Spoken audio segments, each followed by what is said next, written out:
getting closer, going faster than a roller coaster. Love like yours will surely come my way.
It's time for the Lowell Green Show, originating live on blasttheradio.com. Ask your smart speaker to play Blast the Radio.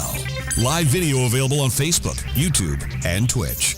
Email Lowell at blasttheradio.com. The number to call or text is 613-413-2217. And now, telling it like it is, here's Lowell Green. Thank you, John. Buddy Holly. Oh, my goodness. That here's the day the music died. Oh, my God. Buddy Holly. I've got to ask this question. I hate to have to ask it, but in light of recent developments, it's my responsibility to ask this question. It is this. How much do you trust the judgment of those in charge of protecting us from COVID-19? John, I know it's driving you crazy. I'm sure it's driving many people crazy. It's driving me crazy. Canada's Auditor General has just released a report that is scathing in its criticism of the Public Health Agency of Canada and the federal government. Don't forget, this is the Auditor General. This is nonpartisan, outside, arm's length assessment, the Auditor General, scathing. The audit, among many other things, says the Public Health Agency was neither ready nor competent to deal with the pandemic, despite the fact that being prepared was part of its mandate. This agency was established essentially to deal with pandemics. It was charged with the responsibility of being sure that you knew exactly what to do in the event of a pandemic, because we all knew that sooner or later another one would occur. And it was charged with the responsibility of being ready with the equipment, ready with the knowledge, ready with everything that is required to protect us as best it could from the pandemic. According to the audit, it was totally unprepared and totally incompetent. The word incompetent is not mine. The word incompetent is that of the Auditor General of Canada. The risk assessment tools that the agency used, says the audit, were incomplete. And as a consequence, we, that would be the public, was not warned properly about the risk. In fact, even worse, this agency told us at the outset, and you must remember this, I am sure, that the risk from the pandemic was low. We were also told that it was so low it would have, quote, minimal impact on Canada. Now, let me tell you, this strikes home with me because early in March, Debbie and I had heard a little bit about this new virus that had broken out in China. But we listened to the health authorities here, and in fact, we listened to the Premier of Ontario, Doug Ford, who said that the risk was very low, the effect in Canada would be minimal, and in fact, we were told by the authorities that it was okay to travel, which we did, along with tens of thousands of others. We listened to the health authorities. We listened to the politicians who told us, quote, there was very little risk and the effects in Canada would be minimal. So as a consequence, tens of thousands of us headed out of the country, many of us to the south, which is what we did. That was on March the 12th that we left. 5 days later, we're on television in the Bahamas, and we see the Prime Minister of Canada telling us that there is grave danger and everybody should get home as quickly as possible while they still could. It created panic and chaos. Airlines were canceled, flights were canceled, people tried to rush back here, there, and et cetera, et cetera. It was one hell of a mess. But I point out, on March the 12th, 2020, we Canadians were told minimal risk. There was very low risk, minimal consequences in Canada, okay to travel. 5 days later, on March 17, the Prime Minister comes on and says there is great risk. You better get home. 5 days after being told there's minimal risk. These are the health authorities. I mean, in a way, it's very hard to blame the politicians. You can blame the politicians for other things. But I mean, let's face it, the politicians don't have much choice. I mean, we have hired these people, so-called health experts, supposedly leading in their fields, to advise us, to prepare for the risk, and tell us what to do. That's what we paid and hired these people to do. So it's very difficult for a politician who's not a doctor, who's not a health expert, to tell the health experts, well, you know, we're not paying attention to it. So obviously, if the health experts, including Health Canada, say low risk, et cetera, then it's very clear that everybody, including the politicians, are going to buy that. So you can't blame the politicians for that. But it goes much, this audit goes much further than that. I urge you to read this audit. I mean, it is scathing. You know, and my question remains, how much faith do you have now in these people? Listen to this for incompetence. Just to show you one example. The World Health Organization began issuing guidance on using quarantine to combat COVID on February 11. Keep the dates in mind. So on February 11, the World Health Organization indicates that this is becoming very serious, and it advises that we should institute quarantine measures. In other words, don't let people coming into your country from some of them, particularly from China, where this thing had out, quarantine people. Quarantine people for 14 days. That was the recommendation from the World Health Organization on February 11. But according to the audit, the Auditor General's report, listen to this. It was not until March 25th, 1.5 months later, that the Trudeau government mandated people entering Canada to quarantine. So now you can blame the federal government. On February 11, World Health Organization says, hey, this thing, you better quarantine. This could really get serious. A month and a half later, the Trudeau government finally wakes up and institutes quarantine, except it didn't. The audit goes on to say, and even gives us numbers, it says that between May and June, a total of 108,800 people entered Canada from foreign nations, many of them nations with heavy doses of COVID. Keep in mind, 108,800 from May to June, 1 month. entered this country with no attempt made to, well, they were told you're supposed to quarantine, but no attempt was made to follow up.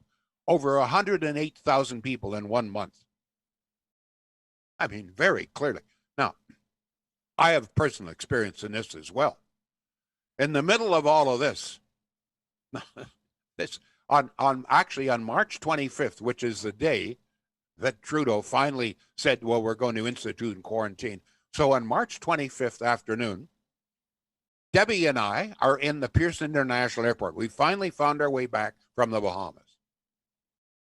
It is a chaos. The reception room, the customs room is chaos. A huge plane is just dislodged from India. About half the people are Indian. The other half are people who had been on a tour, etc. A good many of them could not speak English. A number of them were quite old in wheelchairs, etc., etc. No attempt made. This is March 25th. By this time, we know that this is a very serious thing, except the Trudeau government just seems to ignore it. No attempt made at hygiene. There are all kinds of, when you come into customs, there's these computer machines that you got to fill out. No attempt made to sanitize. Thousands of people are touching these screens from nations all over the world. No attempt made to sanitize in any way. In the Bahamas, when we left Nassau, people, they had paid people with sanitizers to go around every time you touched one of the, this is in the Bahamas, they were sanitizing, not in Pearson International Airport. People lined up, there was chaos, there was no instructions on the computer. It was just jam. No masks, jammed together. Hundreds and hundreds of us in this tiny little room with no attempt made at hygiene. This is the middle of a pandemic. Supposedly, we're being looked after by the health authorities and the federal government. So the only instructions were a sheet of paper is handed. When these people go through customs, you're handed a sheet of paper in English only, instructing you to self-quarantine for 14 days. Many of the people, I know this for a fact, many of the people were handed the paper. They had no idea what it said because they couldn't read it. That was it. That was the quarantine. According to the audit, 108,800 people in 1 month alone entered this country from foreign nations with no attempt made to quarantine or to screen. No attempt made to screen. Didn't even have the temperature. There was no made. They asked some questions. Do you have a cough? Do you have a fever? That was it. And many of these people, as I say, couldn't speak English. They would just simply nod. Some of them were, when they were asked, do you have a cough? People were nodding because they didn't understand the question. They were let through anyway. So this was personal experience, anecdotal. But the audit finally points out that exactly what Debbie and I observed is exactly true. And this went on for months. So total, absolute incompetence. And not only that, but it seems to me bad faith. I mean, if the World Health Organization is warning you that, you know what, this is becoming serious, you'd better institute quarantine, and you ignore it for a month and a half, the World Health Organization.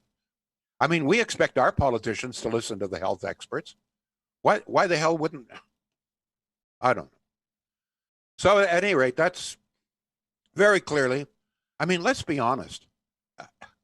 All the COVID now that's over 2,000 deaths in this country. We know in this province already. The lockdowns, the billions of dollars of loss, the bankruptcies, it's the suicides. All of this, or a great deal of it, probably could have been prevented if we had just used some common sense. But according to the audit, there was nobody there that seemed to know what was going on. So my question to you is, in light of this now, in addition to that, and we'll get to your emails shortly, there's not just, what happened with quarantines, et cetera, but I mean, how much conflicting information have we been given? Now, you have to forgive the health authorities, I suppose, to a degree. Although when I read the audit and read that these people were hired specifically to prepare for a pandemic, we didn't even have any equipment. Trudeau, as you know, had shipped off millions of dollars worth of very important equipment, including masks and everything, to China. Just gave it to them. But the health authorities didn't step in to stop it or attempt, as far as we can see, there was no attempt made to stop any of this, sending all of this stuff away. So at the outset, we were told by the health authorities, you don't need the mask. Remember that? You know, this is Dr. Tam and all the other health authorities. We're paying huge sums of money for these people, don't forget. They're supposed to be the experts. I mean, if you got to listen to the doctors, right? So we were told, you don't need masks. Now we find out that they lied to us. We did need masks, but we didn't have any masks. And they wanted to make sure that the few masks that were in the country were available for frontline workers. That's why we were told. They lied to us. The health authorities lied to us and said you don't need the mask. They were freaking lying. And now, finally, when we did have masks, yes, now we need the masks because we've got them. They were afraid of Trudeau. The health. I'm sorry, but if you can come up with a different conclusion, I'd sure love to hear it. And then, I mean, the incessant lockdowns, as if there's no other way to combat this. Never examine what other jurisdictions are doing, other countries are doing in this regard. Every time the numbers started to go up, lockdown everything. Well, maybe it was the answer, but I mean, it's reached a point now where people are so angry that many of them are they're not paying attention anyway. So my question then overall, with all of this, how much can we trust these people? I think that they're floundering. I think they're afraid. They're afraid of Trudeau. They're afraid to offend. We've seen this even from politicians. They don't want to bite the hand that feeds them, et cetera, et cetera. And I think in the case of many health authorities, I'm sorry. I think many health authorities, I hate to say this, I think they're covering their ass. I really honestly do. I think that they realized that they made some bad decisions. They weren't ready. They weren't doing their job properly. I'm not talking about the local doctors. They've been struggling. The nurses. I'm talking about, people in the Health Canada and et cetera. Dr. Tam, I'm sorry. In fact, there are some people now suggesting that maybe we should examine whether Dr. Tam is doing a good job. I have to be careful here. Don Martin says, who I have a great deal of respect for, says that she should be let go. There's got to be a good deal more responsibility than that, including right through to the federal government. So my question is, how much can we trust it? How much do you trust them today? Have they just let us down completely? Don't forget, I'm not talking here. The audit doesn't even refer to the terrible boondoggle, the terrible mix-up mess that Trudeau made of ordering these vaccines in the first place. That's on top of everything else. Yes, we have a phone call. John, who have we got? We do. Barry's on the line, but some breaking news. Premier Ford warning Ontarians just moments ago to, quote, be prepared for possible lockdown amid surging wave of COVID-19 cases. That happening just moments ago.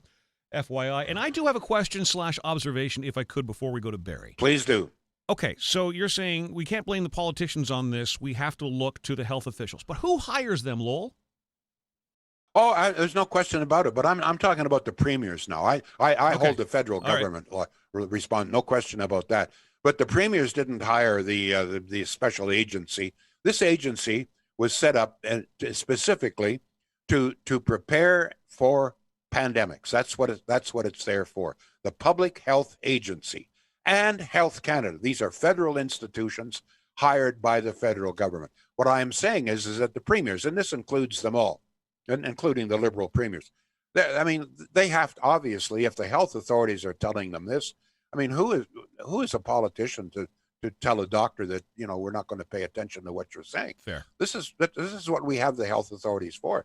But very clearly, the Public Health Agency was not prepared, even though it was supposed to have been. We didn't have the proper equipment. That's Trudeau's fault in many ways. He shipped a lot of this stuff off. It's Trudeau's fault we don't have enough vaccines here. But the health agencies, the federal health agencies, have got to accept a lot of responsibility here. They told us at the outset there was very little risk, minimal. This information about very low risk. This came from the Public Health Agency. That's what they told us. 5 days later, we're told, oh no, you better rush home. Yes, Barry. Barry's on the line. Yes, Barry, go ahead, please. G'day, Lowell. Yes, sir. No sunny ways, Lowell. Sunny ways. Yeah, sir. Yeah, no, I don't trust any of them. I think Trudeau hired Dr. Tam, and he made a mistake. He thought her name was Dr. Scam. But I don't trust any of these health authorities in light of what you've just told me now of the Solicitor General coming The out Auditor with General, yes. Auditor General coming out with this information, and the other reversal on who could take AstraZeneca and who can't. They changed their stories more than sailor changes directions of the wind. Yeah, about a month ago, we were told that the AZ vaccine was not suitable for seniors. Now we're told that AZ is not suitable for people under the age of 55. Now, this could be an honest mistake. New data is coming in. But then the other thing is this business of, well, it's okay to wait 4 months between doses. This is very clearly, this is just to cover Trudeau's ass. And why the health authorities, any of them, are going along with this, I have lost a lot of respect for the health authorities and agencies in this country that go along with this 4 month delay. There is absolutely, and I repeat, there is no data, zero data to indicate that a 4 month delay is advisable. There's no data whatsoever. And I'll tell you who says that. The chief scientist of Canada says there is no data supporting the 4 month delay. So here we go again. Well, Thank you. they come up. Lowell, I'm not done. I want to say some more.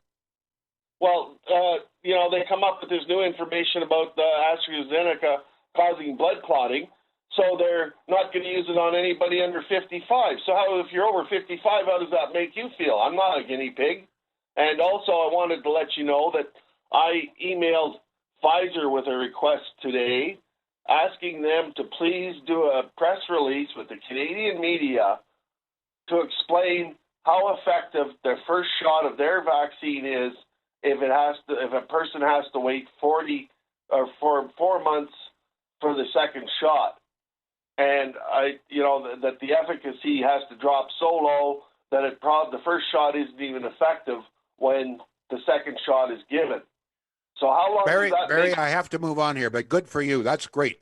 This, and you know what? To my knowledge, nobody in the media is following up on this. Where is the data that indicates how effective it is after the second dose after 4 months? Where is the data? And why isn't the media jumping all over this? Why aren't the health authority? Why aren't local doctors here coming? Some of them are, but very few, coming forward and saying, wait a minute. We need to see some data here to indicate this is okay. Thank you for the call, Barry. I have to move on here. Sorry. I have to remind you, what's today? Today is what, John? Tuesday, right? Today is Tuesday. Yeah. So as of tomorrow at midnight, the two things. Number one, the government rebate on appliances of all kinds ends tomorrow night at midnight. And this is, in some cases, it's a fair chunk of money. So Shields has the appliance that you need in stock. They can have it delivered to your home probably 2 to 3 days maximum, no matter where you are. If you can hear me, they can have it delivered to your home 2 to 3 days. And if you order it today or before midnight tomorrow, you will be eligible in all probability for the government rebate. If there's a government rebate, there's no question Shields will give it to you. And then, of course, come Thursday morning, the increase in carbon tax kicks in. So, folks, you got 2 days to save yourself some money. Shields.ca.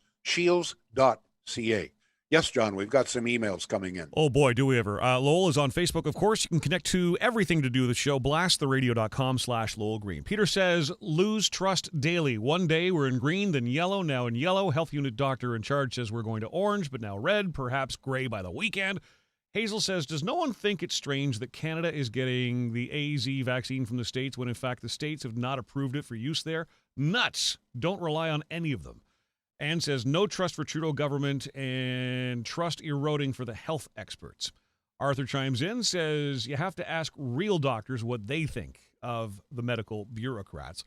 Kim says, Dr. Tam had 20 freaking years to plan for this. She was on the committee post-SARS setup to prepare us for a pandemic. She is a failure with a capital F.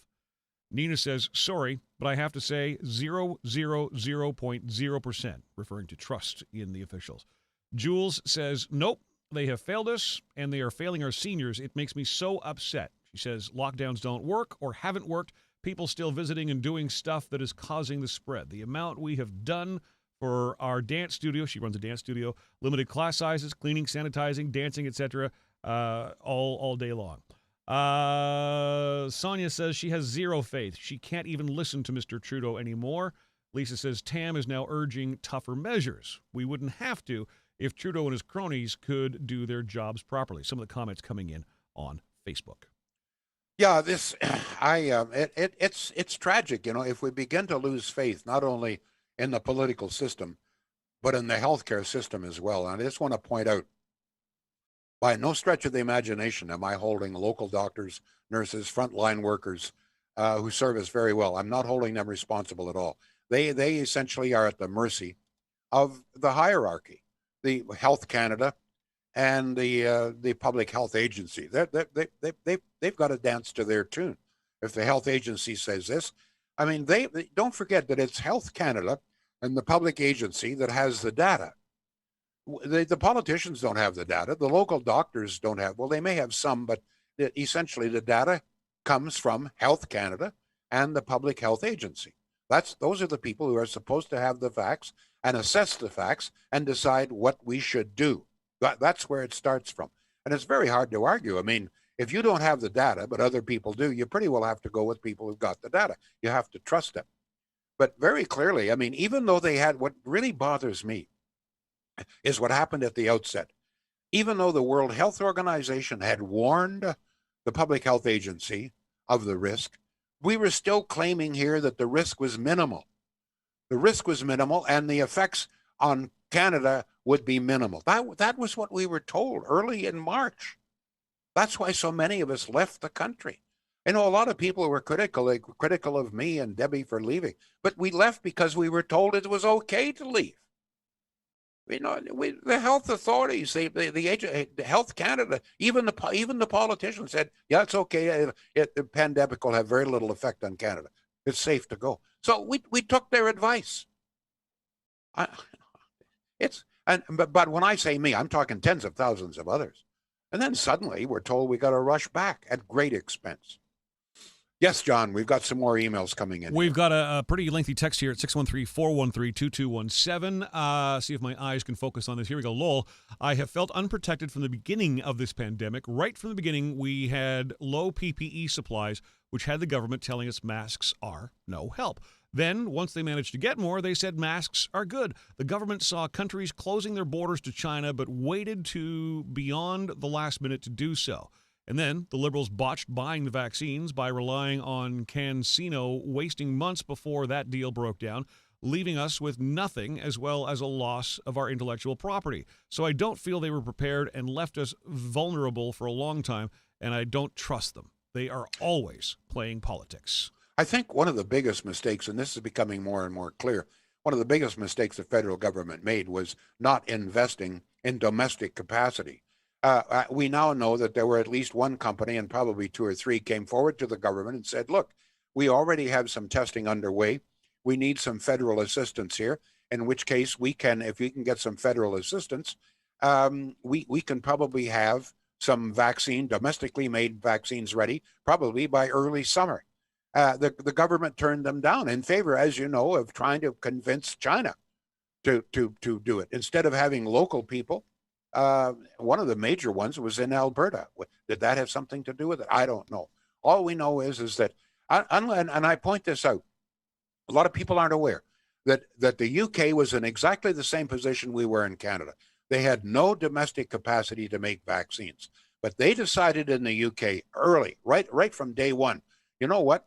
This thing is serious. We are going to have domestic capacity. As a consequence, about 2/3 of all of the vaccines in Britain, and which are extensive, are manufactured domestically. They started from scratch, and they created a very viable, a major system of manufacturing vaccines in their own country. And as a consequence, about half of Britain is now vaccinated.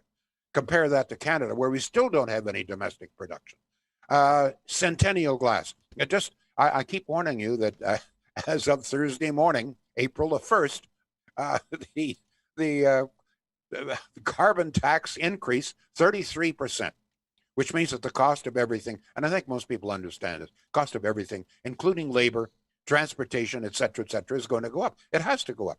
If it costs more to ship things, costs more, for people, the laborers, et cetera, the workers, the carpenters, the joiners, et cetera, if it costs more for them to live, then very clearly the cost of the manufactured product goes up. So if you're thinking of a project involving glass of any kind, beautiful.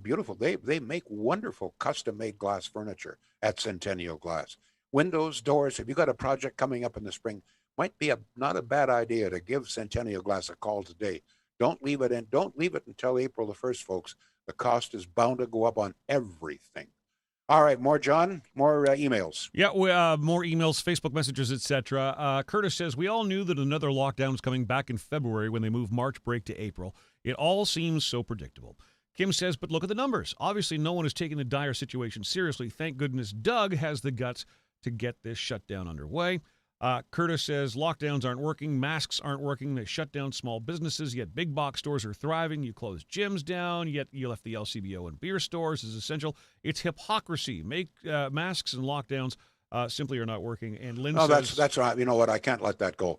There's no question that the lockdowns, certainly the masks, have managed to keep the numbers down considerably. All you got to do is compare the death rate, for example, in Canada and the United States. In the United States, very little attempt was made at lockdowns, masking, et cetera, et cetera. The death rate is horrendous. Here in Canada, we've been very, very careful. So don't spread the stories that this doesn't work. What I am saying, the masks, absolutely. The distancing, absolutely. The lockdowns, well, I think it's the manner in which the lockdowns are imposed. I mean, there's no data that indicates that, for example, that restaurants or small business are the cause of the problem. The problem is people getting together, weddings, funerals, parties, et cetera. And the fact is that increasingly, and John, you've pointed this out, that the median age of people infected is lower and lower. The median age, the average age now of people infected is 35. Yep. So we know what's happening. They're having parties. So instead of locking down the poor guy in the restaurant trying to keep his business, go after the people with the parties. Throw the damn book at them. That's the problem. Attack the problem. We still have all sorts of problems in long-term care. Make sure that all the workers there are vaccinated. We've gone through this before. Leave the bloody restaurants alone. Leave the small businessman alone. For God's sake, attack the real problem. Go where the problem is. And this, I blame on the health authorities. We'll have a lockdown. Come on, use some imagination. Think outside the box. That's not where the problem is. That's what we're saying. But wear the masks, believe me. Yes, John. I think you'll find this interesting. This is a note, and I read it on my show this morning. Comes from a friend of mine who owns a restaurant. So, I mean, they've been through hell and back, and here we go again with a potential gray zone lockdown. And he says, numbers are up, and it can't be blamed just on the kids. What I saw on St. Patrick's Day is heartbreaking. People our age, so he's talking mid-50s, out and about, no masks, climbing all over one another, hugging, kissing, happy St. Patty's Day. But we're locking down restaurants. Yep. It's madness. We do have a couple of texts, Lowell, if you want to get into a little bit of overtime here. All right. 613-413-2217 is the number. Called shoppers. They don't have the vaccine, but I can register. It's Astra vaccine. I don't want that vaccine. It's no good, period, says Kim. Some of the other comments. Trudeau's actions were always motivated with one eye on his election strategy of increased immigration. Hence, no incoming flyers, especially from China, were vetted. Your health comes last. Some of the comments on Facebook for you today. Thank you all. Thank you, John. Pleasure always. We got on the air, just as you know, the skin of our teeth today. They just rehooked me up about 15 minutes before the show. Technology Thank you all, fun, folks. Lowell? Good response today. Thank you. We will be back. Lowell Green, live on blasttheradio.com. Show info and links at blasttheradio.com/Lowell Green. Can't join us live? Subscribe to the Lowell Green podcast. Available on Apple, Google,